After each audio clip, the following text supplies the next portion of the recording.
The vast emptiness of space stretched endlessly, dotted with countless stars and planets. Among these celestial bodies, a sleek silver ship glided silently. Its occupants, the Zoraks, were on a routine survey mission for the Galactic Council. Their task was simple: find primitive planets and report back. Captain Cinera stood at the helm, his 4 eyes scanning the ship's monitors. His antennae twitched with boredom. These missions were usually uneventful. Most primitive planets held little interest for the advanced races of the galaxy.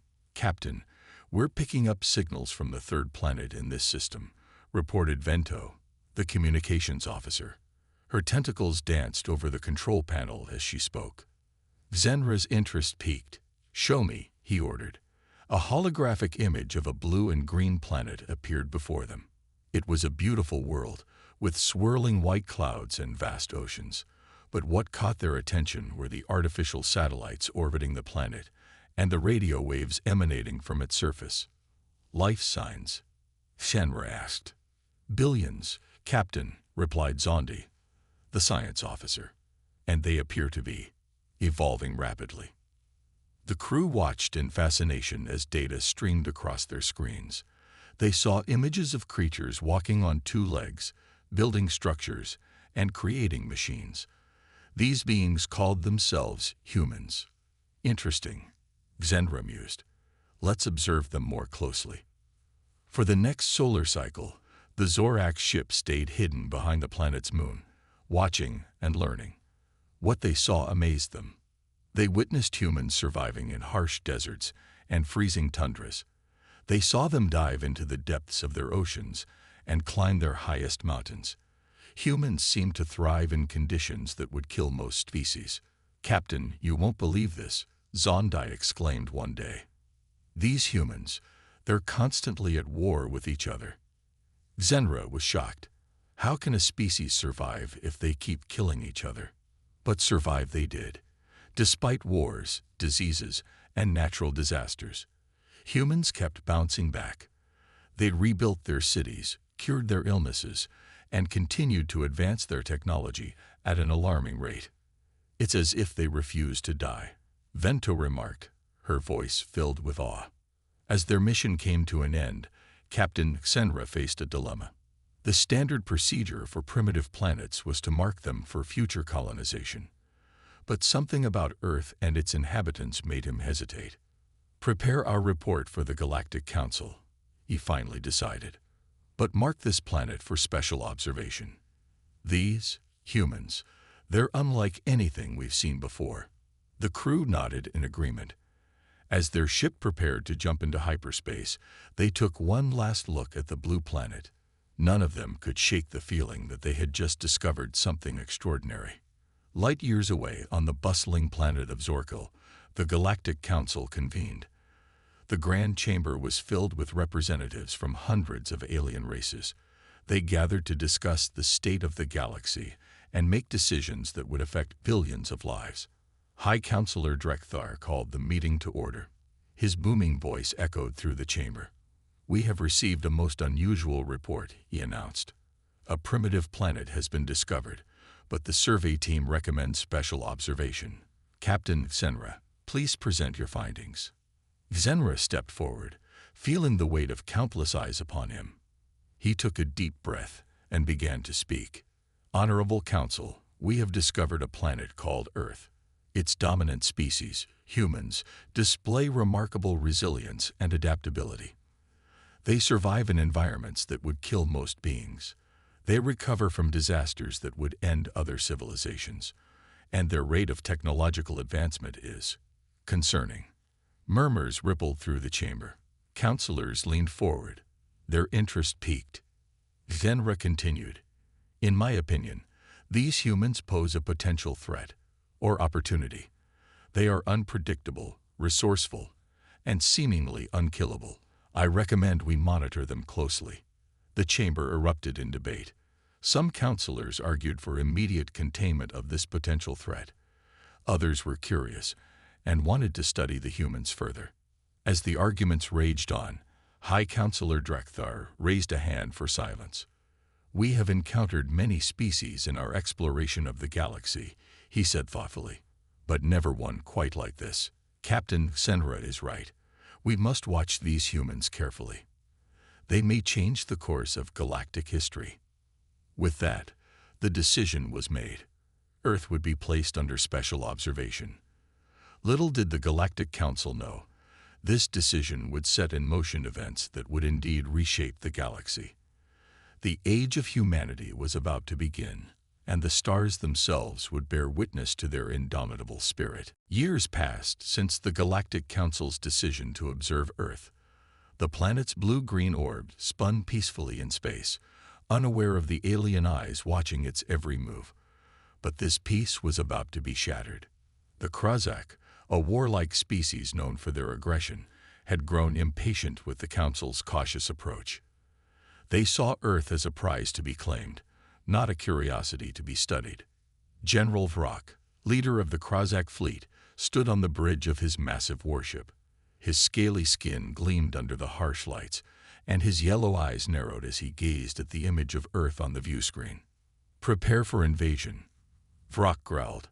"We will show the Council how to deal with primitive species." The Krozak ships descended upon Earth like a swarm of angry insects. Their weapons lit up the sky, and their troops poured onto the planet's surface.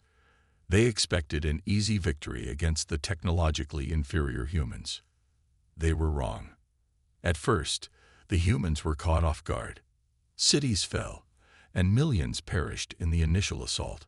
But then, something unexpected happened. The humans didn't give up. They didn't surrender. Instead, they fought back with everything they had. In the ruins of New York, a group of civilians turned guerrilla fighters ambushed a Krozak patrol. Their primitive projectile weapons shouldn't have been effective against advanced alien armor, but the humans had studied their enemy and aimed for weak spots. In the skies over London, Earth's air forces engaged the Krozak ships. The human pilots were outnumbered and outgunned, but they flew with a daring that left the aliens stunned. For every human plane shot down, 2 Krozak ships fell. General Vrok watched in disbelief as reports flooded in from around the globe. His troops were facing fierce resistance everywhere they went. "How is this possible?" he roared. "They're savages. They should be cowering in fear." But the humans weren't cowering.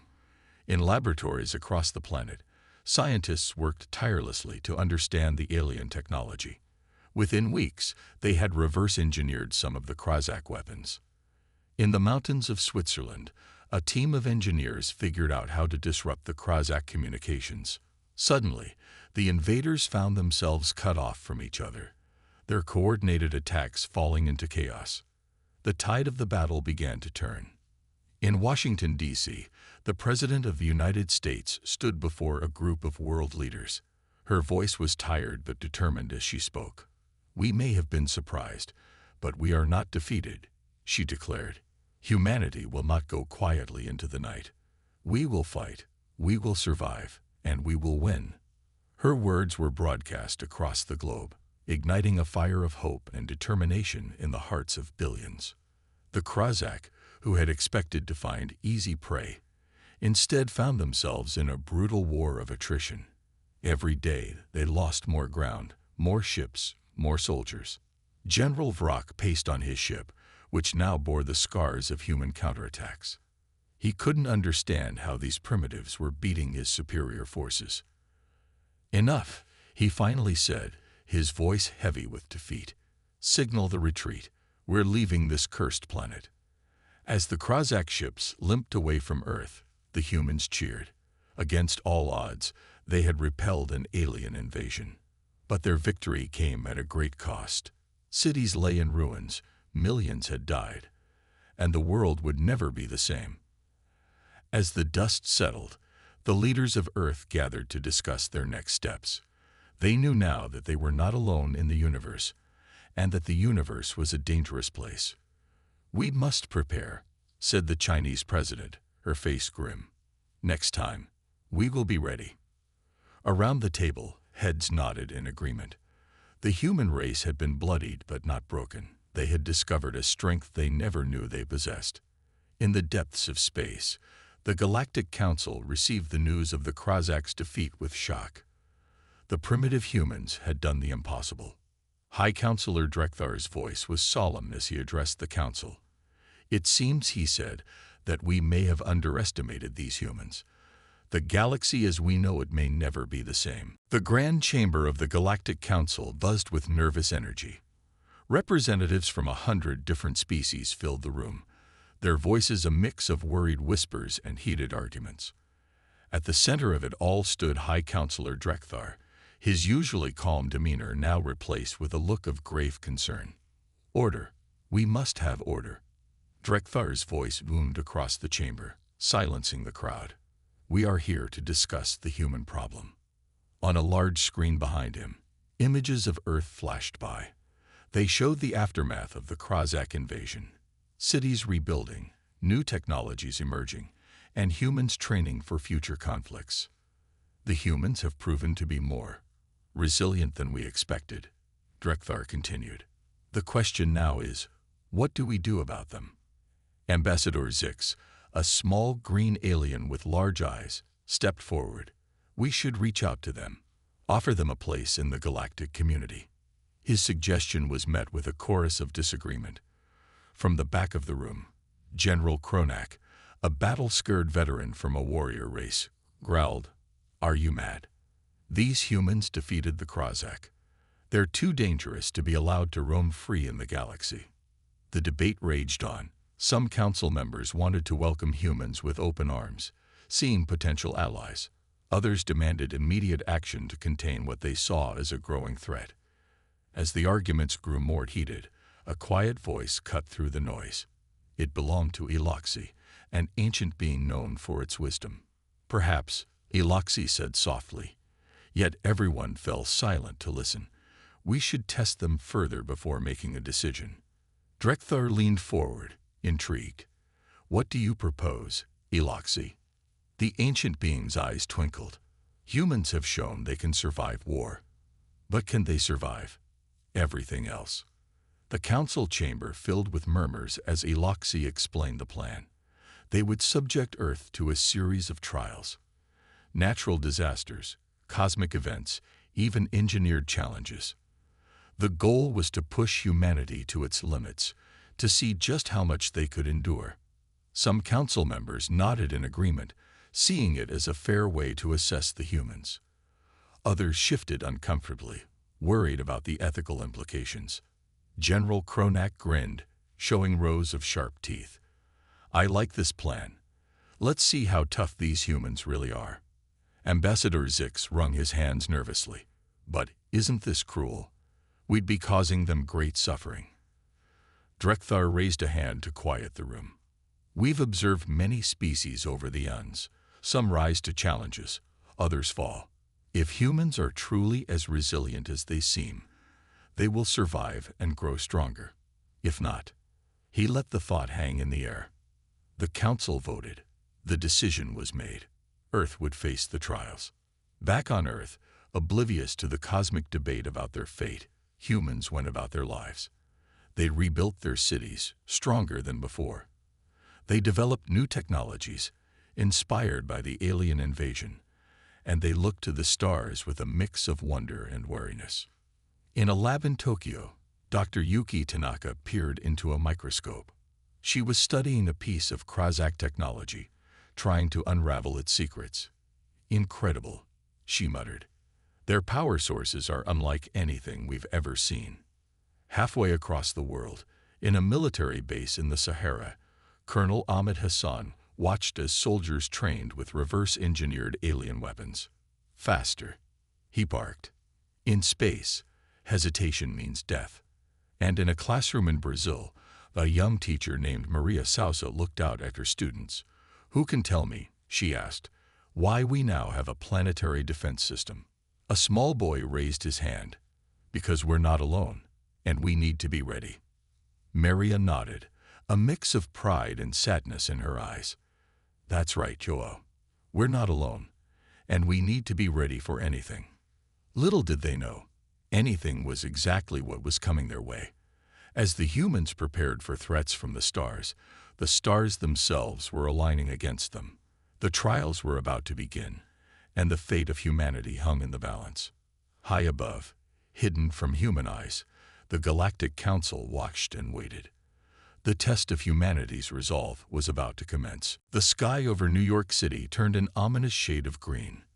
People stopped in their tracks, looking up in wonder and fear. Suddenly, the ground began to shake violently. Buildings swayed, cars' alarm blared, and panic spread through the streets. Earthquake, someone shouted, but this was no ordinary earthquake. Miles beneath the Earth's surface, alien technology pulsed with energy. The Galactic Council had begun its first trial, a series of devastating earthquakes designed to test humanity's response to natural disasters. As New York crumbled, similar scenes played out in cities across the globe.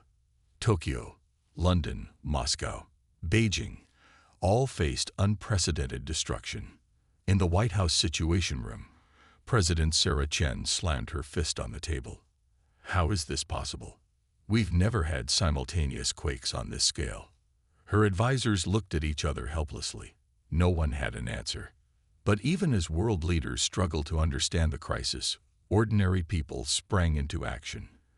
In the rubble of a collapsed building in Cairo, a group of neighbors formed a human chain, passing injured survivors to safety.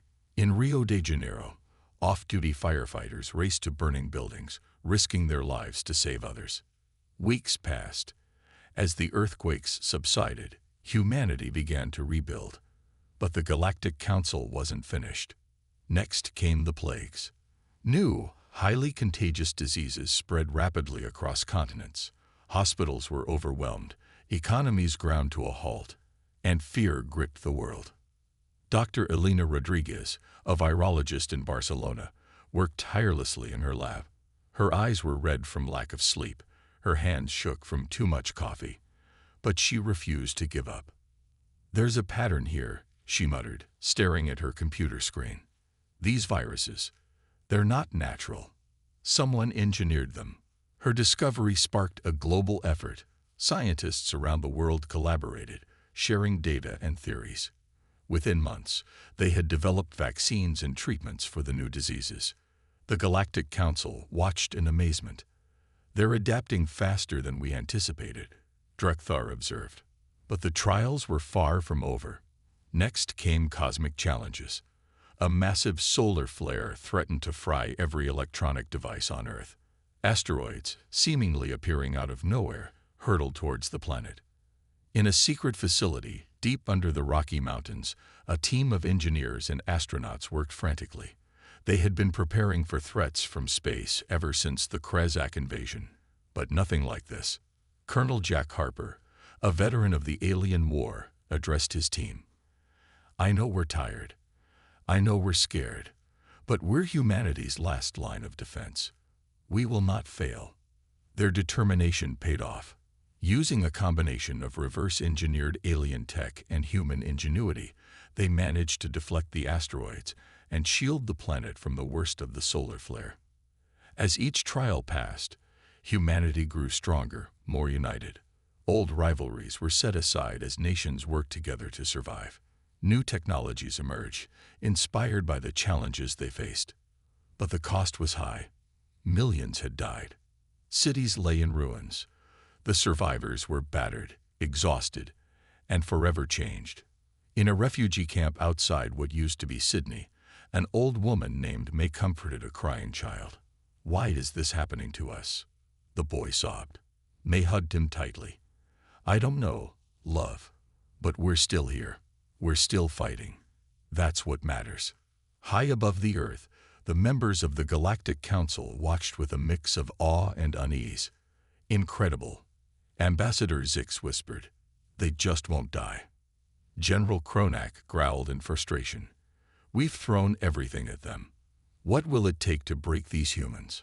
Iloxi, the ancient being who had proposed the trials, remained silent. Its eyes were fixed on the battered but unbowed planet below. Drekthar stepped forward. "Perhaps," he said slowly, "we've been asking the wrong question. It's not about breaking them. It's about understanding them."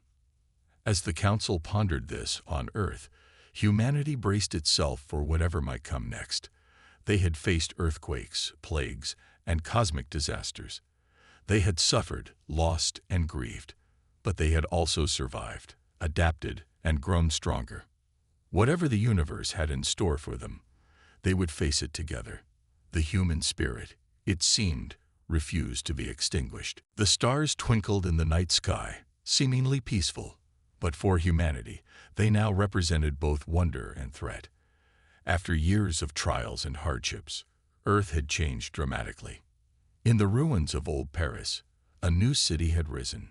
Sleek buildings made of materials that could withstand earthquakes and solar flares stretched towards the sky. People walked the streets, their eyes constantly darting upwards, watching for any sign of danger from above. Dr. Aisha Patel stood in her laboratory, surrounded by screens filled with data. She had been part of the team that deciphered the alien technology left behind after the Krazak invasion. Now, she was on the brink of a breakthrough. "This is it," she whispered, her eyes wide with excitement. "We've done it."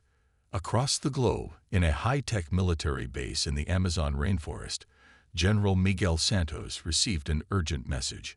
His weathered face broke into a rare smile as he read it. "Prepare the prototype," he ordered. "It's time." In orbit around Earth, a massive space station neared completion.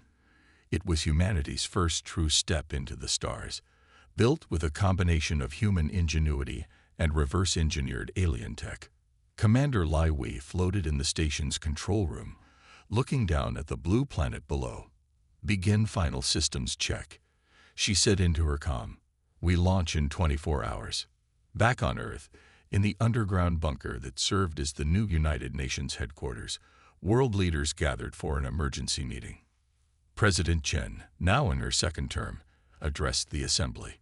"My fellow leaders, the moment we've been preparing for has arrived. We are ready to take our place among the stars." Murmurs of excitement and apprehension filled the room. For years, they had focused on survival and rebuilding. Now they were about to venture into the unknown. As dawn broke over the Sahara Desert, now home to the world's largest solar farm, a fleet of ships rose into the air. They were unlike anything seen on Earth before, a perfect blend of human and alien technology. Captain John Mbeki sat in the lead ship's pilot seat, his heart racing with anticipation. "All ships, report in," he said, his voice steady despite his nerves. One by one, the other captains confirmed they were ready. With a deep breath, Mbeki gave the order, "Initiate warp drive." In a flash of light, the ships disappeared, leaving Earth behind. Light years away on the planet Zorkel, the Galactic Council was in session.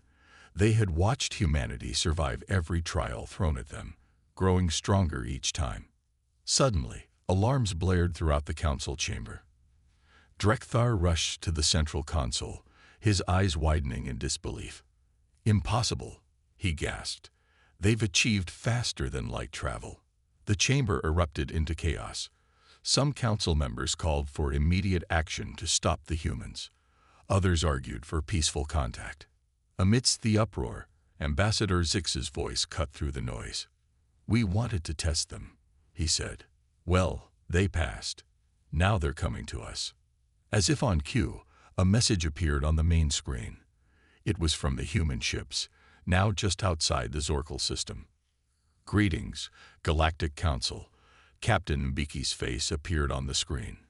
"We come in peace, seeking understanding and cooperation." The council chamber fell silent.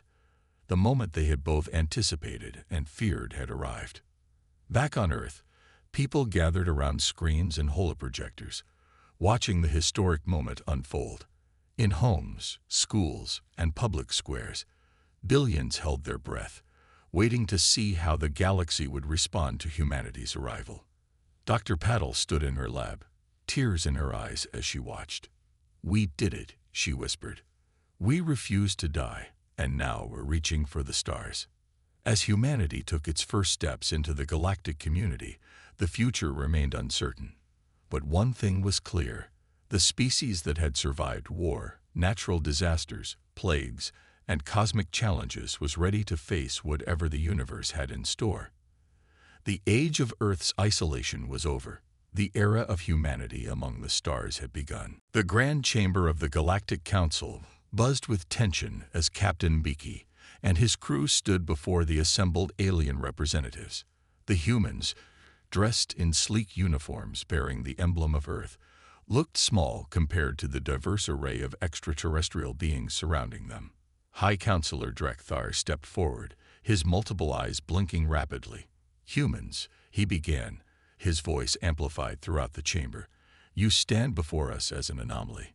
Never before has a species survived the trials we set before you." Captain Mbiki straightened his back, meeting Drekthar's gaze. "With all due respect, Counselor," he said, his voice firm, "we didn't just survive. We thrived." A murmur rippled through the alien crowd. Some nodded in agreement, others shifted uncomfortably. Ambassador Zix, unable to contain his curiosity, burst out, "But how? How did you overcome every obstacle we placed in your path?" Dr. Elena Rodriguez, part of the human delegation, stepped forward. "It's simple," she said with a small smile. "We refused to give up. Every challenge made us stronger, more united." General Kronak growled from his seat. "That doesn't explain your technological leaps. You went from primitive to spacefaring in mere decades." "Necessity is the mother of invention," Captain Mbiki replied calmly. "When faced with extinction, we had no choice but to adapt and innovate." As the exchange continued, tensions in the chamber rose. Some council members were impressed by human resilience, while others saw them as a potential threat. Suddenly, alarms blared throughout the station. A holographic display flickered to life, showing a massive fleet of ships entering the system. "The Krozak," someone shouted. "They've returned." Panic erupted in the chamber. The Krozak, still bitter from their defeat on Earth, had come seeking revenge, not just on humans, but on the entire Galactic Council for allowing such a primitive species to gain power. In the chaos, Captain Mbiki's voice cut through the noise. "We can help," he shouted. "Let us fight alongside you." Drekthar looked at the human captain, doubt clear in his eyes. "Why would you help us, after all we've put you through?" Mbiki's response was immediate. "Because that's what humans do. We protect those in need, even at great cost to ourselves." There was a moment of hesitation. Then Drekthar nodded. "Very well. Show us what humanity can do." What followed was a battle unlike any the galaxy had seen. Human ships, nimble and innovative, darted between the lumbering Krozak vessels. They used tactics no one had seen before, born from centuries of human conflict and recent cosmic trials. On the Galactic Council's command ship, Dr. Rodriguez worked feverishly alongside alien scientists, adapting human technology to strengthen the Council's defenses. In the thick of the fight, General Kronak found himself fighting side by side with human pilots. He watched in awe as they pulled off maneuvers he'd thought impossible. Hours passed. The battle raged on, but slowly, surely, the tide began to turn. As the last Krozak ship retreated, a cheer went up across the combined fleet. Human and alien alike celebrated their shared victory. Back in the council chamber, exhausted but triumphant, Captain Mbiki once again stood before the alien representatives. This time, the atmosphere was different. Respect and wonder had replaced suspicion and fear. Drekthar addressed the chamber, his voice solemn. "We set out to test humanity, to determine if they were a threat or an opportunity. Today, they have proven themselves to be neither." He paused, looking at each human in turn. "They have proven themselves to be allies, friends, and protectors of galactic peace." The chamber erupted in applause. Ambassador Zix bounced excitedly, while even the stoic General Kronak gave a grudging nod of approval. As Captain Mbiki shook hands, and various alien appendages, with council members, he couldn't help but smile. Humanity had faced its greatest challenge yet, and once again they had refused to die. Instead, they had forged a new future among the stars. The galaxy would never be the same again. The era of human isolation was over. A new age of cooperation and shared progress was just beginning. Years passed since humanity's dramatic entrance into the galactic community. Earth had become a hub of interstellar activity, its cities now a blend of human and alien architecture. Spaceships of all shapes and sizes zipped through the skies, a constant reminder of humanity's new place in the cosmos. In the heart of New Geneva, the gleaming capital of Earth's united government, the Council of Earth convened. Representatives from every nation and colony world gathered to discuss the future of their species. President Zara Okoro, a descendant of both Nigerian and Japanese heritage, stood at the podium. Her voice carried across the chamber and to billions watching across the galaxy. Fellow citizens of Earth and our colonies, today marks the 50th anniversary of our ascension to the galactic stage, she began. We have come far, but our journey is far from over. As she spoke, screens behind her displayed images of human achievements. The first human-alien hybrid child, born on Mars, the Great Dyson Swarm, powering Earth and its neighbors, the intergalactic Peace Corps, where humans worked alongside aliens to help developing worlds. But not all was perfect in this new era. On the fringes of known space, a group of human separatists had emerged. They believed humanity should stand alone, rejecting alien influence. Their leader, the charismatic Victor Rand, had been gaining support. President Okoro addressed this directly. To those who fear our place in the galaxy, I say this. Our strength lies not in isolation, but in cooperation. We refused to die when the universe tested us. Now, we refuse to turn our backs on our galactic neighbors. As her speech concluded, the chamber erupted in applause. But in the back of the room, Ambassador Chen, Earth's representative to the Galactic Council, received an urgent message. His face paled as he read it. Meanwhile, light years away on the paradise world of Silos, Dr. Aisha Patel, now in her 80s but kept young by advanced medical technology, made a startling discovery. She had been studying ancient alien artifacts, searching for clues about the origins of the galaxy's sentient species. It can't be, she muttered, rechecking her findings. But the evidence was clear. All sentient life in the galaxy, including humans, shared a common ancestor. They were all, in a sense, one family. As Dr. Patel prepared to announce her discovery, alarms blared across Silos. A massive fleet had appeared at the edge of the system. It wasn't the Krozak or any known species. It came from beyond the galaxy. Back on Earth, the Council of Earth received the news. President Okoro's face was grim as she addressed the emergency session. We face a threat unlike any we've encountered. This is not the time for division. We must stand united, not just as humans, but as members of the galactic community. Victor Rand, the separatist leader, had been invited to the session. He stood, his face conflicted. Madam President, he said, his voice heavy, I've opposed our integration with alien species, but in the face of this threat, I see now that we are stronger together. The separatists stand with Earth and with the galaxy. As word of the impending invasion spread, something remarkable happened.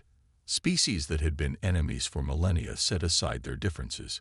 The Galactic Council, with humanity playing a key role, prepared for the fight of their lives. Dr. Patel's discovery was announced, adding fuel to the unity sweeping the galaxy. They were all one family, and they would face this threat as one.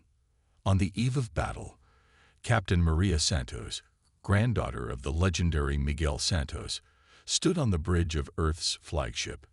Around her, a fleet of ships from every corner of the galaxy assembled. We refused to die when our own planet turned against us, she said to her crew, a mix of humans and aliens. We refused to die when the Krozak attacked, and we will refuse to die now. Not just for humanity, but for all sentient life in our galaxy. As the unknown fleet approached, the united forces of the galaxy prepared to make their stand. Humanity, once a primitive species fighting for survival on a single planet, now stood at the forefront of the galaxy's defense. The greatest test of all was about to begin. But one thing was certain: whatever the outcome, they would face it together. For in unity, they had found their greatest strength.